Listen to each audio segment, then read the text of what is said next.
வானத்தையும் பூமியையும் படைத்த சர்வ வல்லமையுள்ள தேவனை ஸ்தோத்தரிப்போமாக. இரவு முழுவதும் கண்ணின் மணி போல பாதுகாத்து இந்த புதிய நாளை காணும்படியாக மே 4ஆம் தேதிக்குள்ளாக நம்ம வழி நடத்தி வந்த தேவனுக்கு நன்றி செலுத்துவோமா? பரிசுத்தமுள்ள எங்கள் நல்ல தகப்பனே, ஸ்தோத்தரிக்கிறோம், துதிக்கிறோம் ராஜா.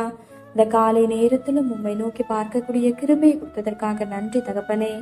அப்பா, இந்த நாளிலும் உங்களுக்கு பிரியமில்லாத எந்த காரியத்தையும் செய்யாதபடி உங்க பிரியமான பிள்ளையாய் வாழ உதவி செய்யுங்கப்பா. இந்த நாளிலும் எங்கள் தேவைகள் எல்லாவற்றையும் சந்தித்து நாங்கள் சோர்ந்து போகாதபடி உடைய வார்த்தை கொண்டு எங்களை குணப்படுத்துவீராக.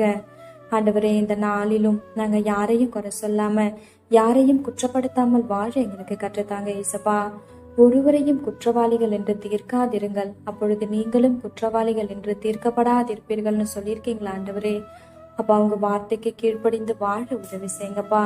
உண்மை போல எல்லாரையும் நேசிக்கவும் எல்லாரிடத்திலும் தாழ்மையாய் நடந்து கொள்ளவும் நீர் கற்றுத்தாரும். இந்த காலை நேரத்தில் செபிக்கிற ஒவ்வொருவரையும் ஆசீர்வதிங்கப்பா.